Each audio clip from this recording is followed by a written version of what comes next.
오늘의 주요 뉴스입니다. KT 무단 소액 결제 사고 피해가 증가하는 가운데 배경은 과학기술정보통신부 장관이 근본적인 대책을 마련하겠다고 말했습니다. 특히 통신사가 신고하지 않으면 정부가 조사할 수 없는 현행법에 대한 개정도 논의하겠다고 강조했습니다. 정부가 올해 추석 농축산물 할인 지원에 역대 최대인 900억 원을 투입합니다. 이를 통해 추석 성수품에 대해 주요 온 오프라인과 전통시장에서 최대 50% 할인을 지원할 예정입니다. 평일에 부족한 잠을 주말에 몰아자면 장기적으로는 수면의 질과 건강에 악영향을 줄 수 있다는 연구 결과가 나왔습니다. 특히 우울증 위험은 2배 가까이 높았고 행복감과 삶의 만족도도 낮았다고 연구팀은 밝혔습니다. 촬영 속도가 느리거나 화질이 떨어지는 초음파 영상을 개선하는 인공지능 기술이 개발됐습니다. 국내 연구팀이 디퓨전 모델로 흐린 영상을 보정하고 원시 신호의 다양한 주파수를 반영하는 딥러닝 모델로 세밀한 조직과 혈관까지 선명하게 구현했습니다.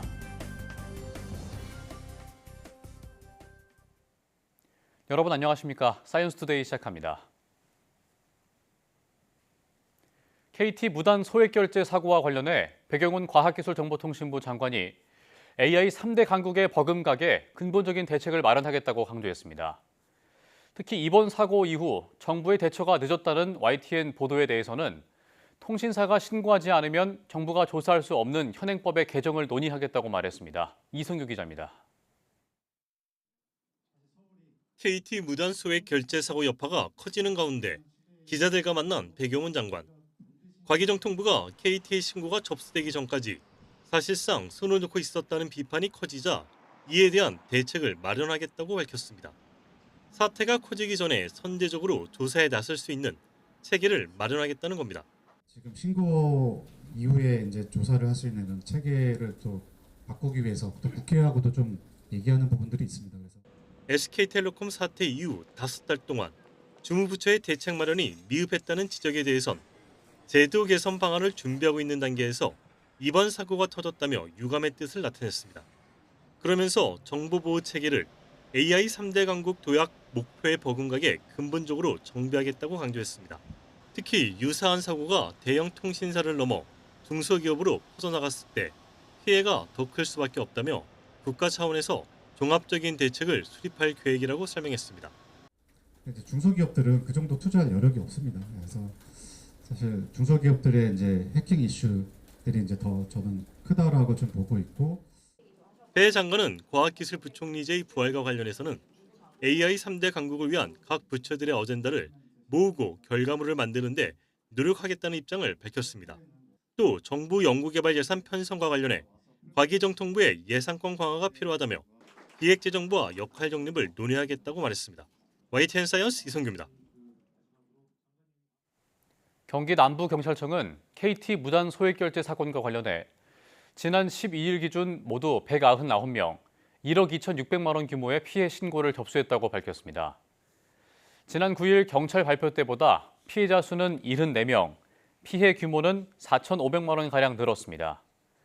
경찰은 경기 광명시에서 118명, 모두 7,700만여 원 피해를 입었고, 이어 서울 금천구에서 62명, 경기 과천시에서 9명, 경기 부천시에서 7명, 인천에서 3명이 피해를 봤다고 설명했습니다. 앞서 KT는 지난 10일 소액 결제 피해 자체 집계 결과는 278건, 1억 7천만여 원 규모라고 밝혔습니다. 정부가 2차 민생회복 소비 쿠폰 신청과 맞물려 정부나 은행 등을 사칭한 스미싱 공격에 주의할 것을 당부했습니다. 정부는 2차 민생회복 소비 쿠폰과 관련해 인터넷 바로가기, URL이 포함된 문자와 SNS 안내 문자를 일절 발송하지 않을 예정이라고 밝혔습니다. 소비 쿠폰의 지급 대상이나 금액을 안내한다며 URL이 포함된 문자를 전송한 뒤 사용자가 URL을 누르면 악성 앱이 설치되도록 해 금융정보나 개인정보를 탈취할 수 있다는 우려 때문입니다. 앞서 1차 민생회복 소비 쿠폰과 관련해 현재까지 관계기관이 탐지한 스미싱은 모두 430건으로 집계됐고 스미싱 유포에 따른 피해는 아직 없었습니다. 국가대표 인공지능 파운데이션 모델을 개발 중인 최종 5개 팀은 LG와 네이버, SKT, NC, 업스테이지입니다. 정부의 전폭적인 지원 속에 내후년 연말까지 서바이벌 형식으로 경쟁을 벌일 텐데 각 팀의 강점과 구성이 뭔지 장하영 기자가 취재했습니다.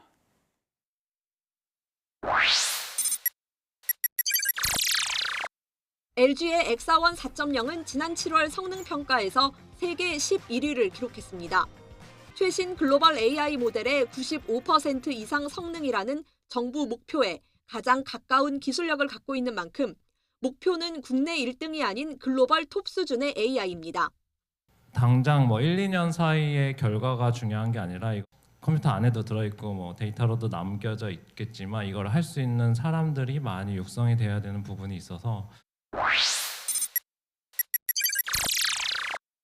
네이버는 텍스트 기반인 LLM, 대규모 언어 모델에서 출발하는 게 아니라 처음부터 텍스트와 이미지, 비디오 등 다양한 데이터를 통합해 학습하고 출력하는 옴니모달 모델을 선보일 계획입니다. 지금 제조 AI를 하려고 해도 지금 사실 학습할 데이터가 없으실 거고 만들어야 됩니다, 다. 그래서 어떤 데이터를 만들어야 파운데이션 모델의 모달리티 확장되는가에 대한 논의를 시작할 타이밍이라고 생각하고 있고요. AGI를 구성하려면 옴니 모델이 필수다. SKT의 AI 에이전트 에이닷은 2년 만에 가입자 1,000만 명을 돌파했습니다. 정부가 내건 모두의 AI라는 슬로건에 맞게 고객이 뭘 원하는지에 초점을 맞추고 있습니다.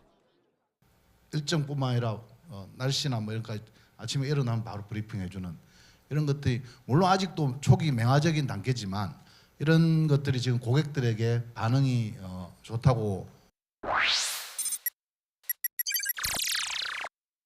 NC는 게임으로 축적한 비디오, 3D 정보 처리 능력을 다른 산업 분야로 확장하겠다는 목표입니다. 게임을 넘어서서 제조와 그다음에 국방, 국토 이런 부분에서 우리가 피지컬로 갈 수 있는 전략이 글로벌하게 선점할 수 있는 분야라고 생각하고 있고요. 5개 팀 가운데 유일한 스타트업인 업스테이지는 국제적으로 기술력을 인정받은 솔라와는 완전히 다른 모델을 선보일 계획입니다. 한국 정부에서 얼마나 이 AI에 진심인가 하는 것이 투자를 받는데도 굉장히 큰 도움이 되고 있다. 정부는 2030년까지 GPU 20만 장 확보를 목표로 밝힌 가운데 5팀에 한해 학습 데이터로 공공 저작물 1,180만 건을 활용할 수 있도록 규제를 풀었습니다. YTN 장하영입니다.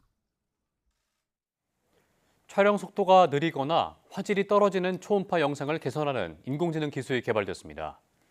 포스텍 김철홍 교수, S포항병원 박덕호 교수 공동연구팀은 디퓨전 모델로 흐린 영상을 보정하고 원시 신호의 다양한 주파수를 반영하는 딥러닝 모델로 세밀한 조직과 혈관까지 선명하게 구현했습니다. 그 결과 실제 환자 데이터를 활용한 임상 검증에서 경동맥, 갑상선, 근골격계 등 부위에서 안정적인 성능을 확인했다고 설명했습니다. 광주광역시에서 아시아에서 유일한 드라이빙 시뮬레이터를 처음으로 공개했습니다. 실제 도로주행 상황을 가상현실로 똑같이 구현해 자율주행 기능을 개발하고 검증하는 첨단 장비입니다. 오순열 기자입니다. 돔 모양의 커다란 원통 구조물이 앞뒤로 움직이고 좌우로 흔들립니다. 구조물 안에는 100인치 크기의 화면 8개가 자동차를 둘러싸고 실제 도로 상황을 구현합니다. 핸들과 페달에서 손을 떼고 광주광역시 AI 집적단지에 구축한 드라이빙 시뮬레이터입니다. 운전자 반응이나 그 자율주행 테스트를 가상 환경에서 다 테스트할 수 있게 되어 있고요. 자율차에 대한 부품이나 그런 거를 성능 평가할 수 있게 되어 있습니다. 아시아 유일의 자율주행 성능 실증 장치로 악천후와 돌발 상황에 맞춰 자율주행하며 차량의 성능과 안정성 등을 평가합니다. 특정 구간에서 제어권 전환 없이 운행이 가능한 레벨 4 기술을 가졌습니다. 레벨 3부터 레벨 5까지 가능하다고 보시면 됩니다. 아시아에서 유일합니다. 여기가 유일하고 전 세계에서도 이 정도 급을 갖고 있는 데는 한 3개 정도? 광주광역시는 드라이빙 시뮬레이터 첫 공개와 함께 6천억 원 규모 인공지능 2단계 사업 시작을 알리는 비전 선포식을 열었습니다.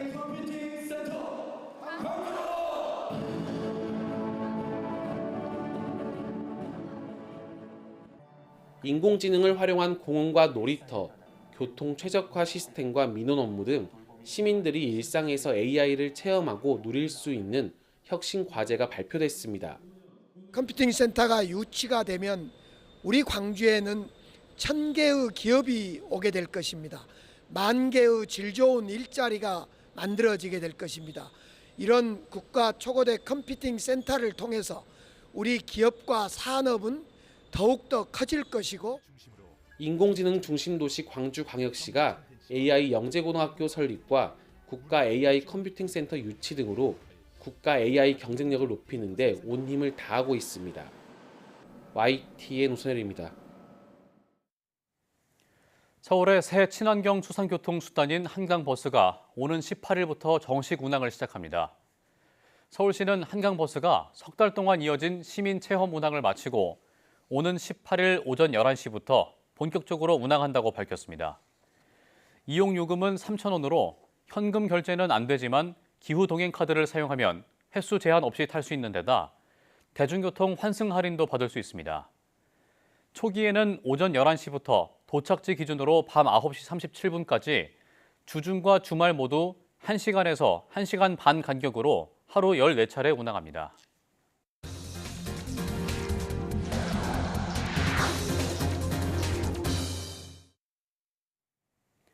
바쁜 현대인들이 평일에 부족한 잠을 주말에 몰아자도 일시적 피로 해소만 될 뿐 장기적으로는 수면의 질과 건강에 악영향을 줄 수 있다는 연구 결과가 나왔습니다. 고려대 의대 이호환 교수 연구팀은 청년 14,931명의 수면 패턴과 정신건강 지표를 분석한 결과 평일보다 주말에 2시간 이상 더 자는 그룹은 우울증 위험이 1.9배 높았다고 밝혔습니다. 또 행복감과 삶의 만족도도 낮았고 스트레스와 번아웃 위험은 높게 나타났다고 말했습니다. 연구팀은 청년의 38.5%가 평일 평균 7시간 미만으로 수면 부족 상태였고 이들은 주말에 2시간 이상 더 자는 경향을 보였다고 설명했습니다. 정부가 OECD 자살률 1위란 오명을 벗기 위해 중앙정부와 지방자치단체까지 총력 대응에 나서기로 했습니다. 2034년까지 10만 명당 자살률을 지금보다 40% 줄이겠다는 목표를 제시했는데 악전고투가 예상됩니다. 권민석 기자가 보도합니다. 지난해 우리나라 자살자는 14,400여 명으로 하루 평균 39.6명이 스스로 목숨을 끊었습니다. 2003년 이후 OECD 회원국 중 부동의 1위일 뿐더러 13년 만에 최대치를 기록했습니다. 헬조선, 자살 공화국이란 오명을 벗기 위해 정부는 가능한 모든 대책을 총망라했습니다. 자살 시도가 있으면 응급실 정보를 자동 연계해 지역 자살 예방센터가 즉각 개입할 수 있도록 현행법을 개정할 방침입니다. 또 고위험군을 관리하는 생명사랑 위기대응센터와 자살 유족 지원 서비스를 확대하고 지자체별로 자살 예방관을 지정하는 등 풀뿌리 전담 체계도 구축할 계획입니다. 이를 통해 지난해 기준 10만 명당 28.3명인 자살률을 2029년에 19.4명, 2034년에 17명 이하로 40% 줄이겠다고 강조했습니다. 참 복잡한 것 같습니다. 원인도 복잡하고 해법도 복잡하고 그다음에 바로바로 이것을 구체적인 수치로서 절감시키는 결과를 잘 낼 수 있을 것인가 만만치 않은 숙제가 저희 모두에게 있는 것 같습니다. 다만 획기적 대책 없는 선언적 문제의식만으로 절벽에 선 이들을 돌려세우긴 역부족이란 지적이 나옵니다. 우리보다 먼저 팔을 걷어붙인 일본도 자살률을 10명 낮추는데 무려 20년 넘게 걸리기도 했습니다. 특히 양극화와 취업난, 과도한 경쟁 등 근본적인 우승열패의 사회 분위기를 바꾸지 않으면 백약이 무효하단 고언도 새겨들어야 합니다. YTN 권민석입니다. 고령화 시대에 노인들에게 많이 발생하는 암 가운데 하나가 요로 상피암입니다. 더구나 최근 10년 사이에 2배 가까이 환자가 늘었을 정도인데 주요 암에도 희귀암에도 들지 못하다 보니 정부 정책으로부터 소외되고 있다는 지적이 나옵니다. 김주영 기자가 보도합니다. 아버지가 전이성 요로 상피암으로 투병하고 있는 20대 김모 씨는 최근 국회에 국민청원을 올렸습니다. 효과가 좋은 신약이 나왔지만 보험 급여 대상이 아니다 보니 한 달에 1,000만 원이 넘는 비용을 내야 했기 때문입니다. 해외에서도 선호요법으로 권고되고 있고 효과도 기존 치료법보다 좋은 만큼 급여화를 통해 환자들이 약을 선택할 수 있도록 해달라는 요청입니다. 1,000만 원을 써서 아빠를 살릴 것이냐 아니면 그냥 사선의 선택을 할 것이냐 보호자한테 너무 가혹한 짓인 것 같다는 생각이 들더라고요. 소변이 지나가는 길을 따라 걸릴 수 있는 요로 상피암은 대부분 60대 이상 고령층이 걸리는 질병입니다. 지난 10년 사이 환자 수가 44% 늘어났는데 노인 인구 증가가 큰 요인으로 꼽히고 우리 사회에서는 향후 증가세가 더 가팔라질 것이라는 전망도 나옵니다. 특히 환자 가운데는 연로한 부모나 퇴직자들이 많을 수밖에 없는데 자녀들에게 부담을 주기 싫다거나 노후 비용을 이유로 턱없이 비싼 신약을 포기하는 경우도 많습니다. 환자분들 혼자 와서 이렇게 면담을 하면 그냥 자식들한테 폐가 되기는 싫다고 그 약을 쓰지는 않겠다고 얘기하시는 분들이 굉장히 많으십니다. 근본적으로는 요로 상피암이 국가 암관리계획 대상에조차 들어가 있지 못하다는 것도 문제입니다. 유방암, 위암 같은 주요 암 분류에도 속하지 못하고 희귀암 분류에도 들지 못하다 보니 보건당국, 제약사, 의료계 모두에 관심을 받지 못하는 상황입니다. 허가된 신약만 봐도 지난 10년 동안 폐암 17건, 유방암 22건이지만 요로 상피암은 2건에 불과합니다. 상대적으로 이제 사회 경제적 위치가 조금 낮은 그런 분들한테 잘 생기다 보니까 사회적으로도 별로 어떤 이슈가 되지 못해서 잘 모르고. 상황이 이렇다 보니 다른 암들은 5년 생존율이 대부분 크게 늘었는데 요로 상피암은 지난 20년 동안 0.6%포인트 증가해 사실상 거의 변화가 없었습니다. 국가가 전국민 건강보험으로 우리의 병을 지켜주고 있는데 내가 어떤 종류의 암에 걸렸느냐에 따라 내가 도움받을 수 있는 그 정도나 양이나 시기가 정해진다는 것은 굉장히 불공정하게 느껴질 수 있는 부분이거든요. 정부 암관리의 사각지대에서 요로 상피암이 방치되는 사이 환자들은 돈과 삶이라는 선택지 사이에서 끊임없이 저울질을 하고 있습니다. YTN 김주영입니다.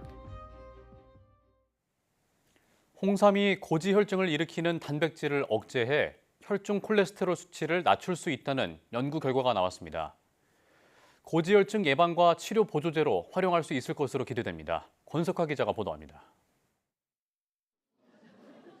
동맥경화와 심근경색, 뇌졸중 등 여러 심뇌혈관 질환을 유발하는 고지혈증. 고지혈증은 나쁜 콜레스테롤인 LDL이 많고 중성지방 수치가 상승할 때 발병합니다. 이 LDL은 단백질 PCSK9이 관여하는데 기존 치료제는 근육 관련 부작용이 있거나 잦은 주사로 높은 가격이 부담이었습니다.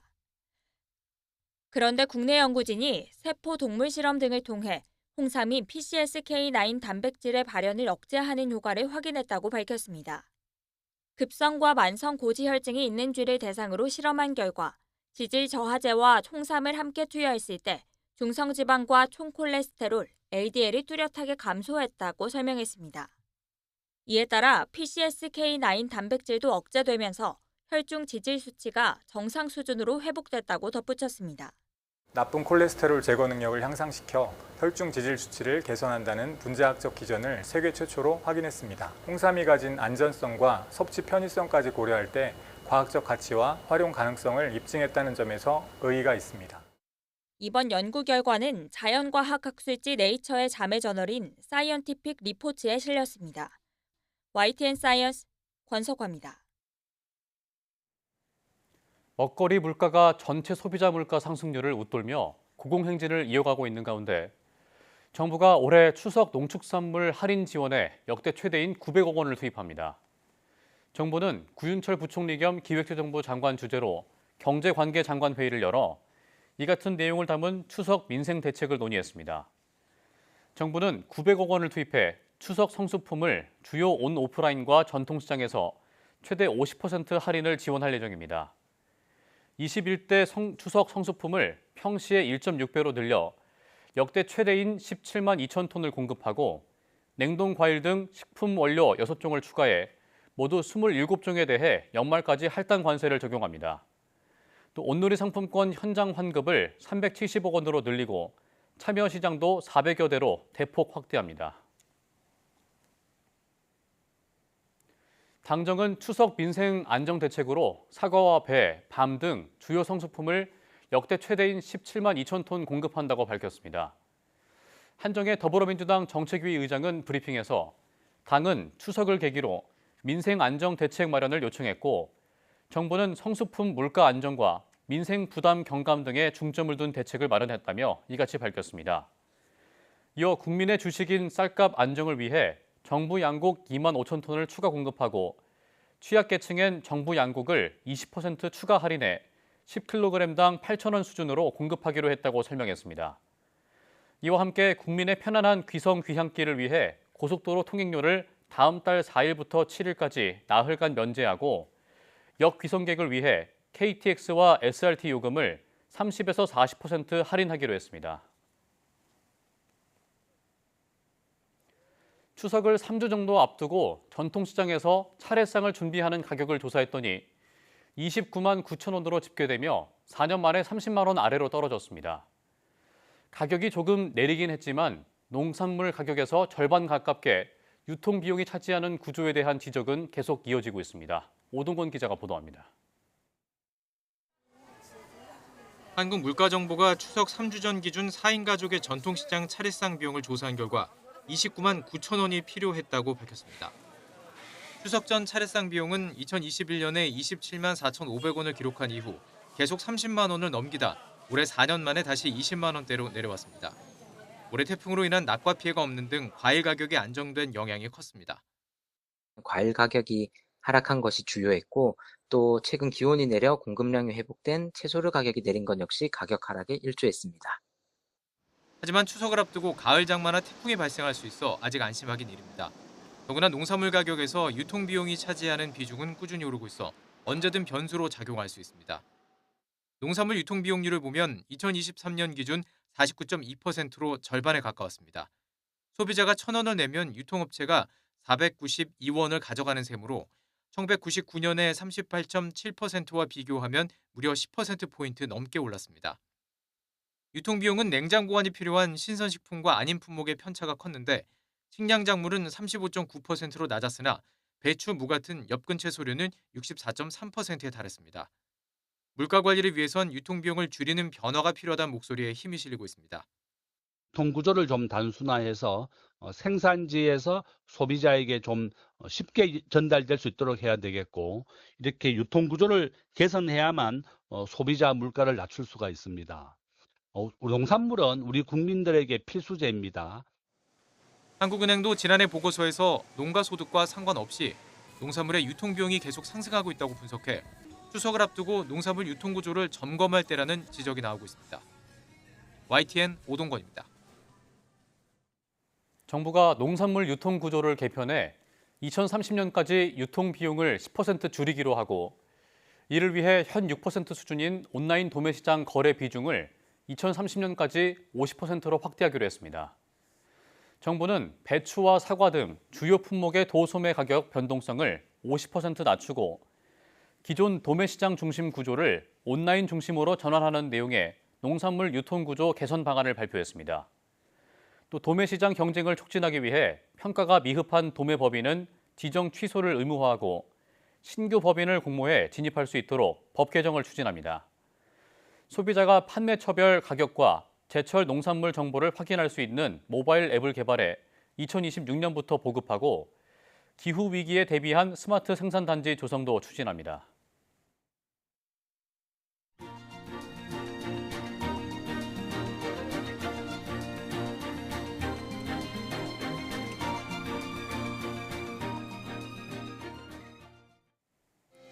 이상으로 사이언스 투데이 마칩니다. 함께해 주신 여러분 고맙습니다.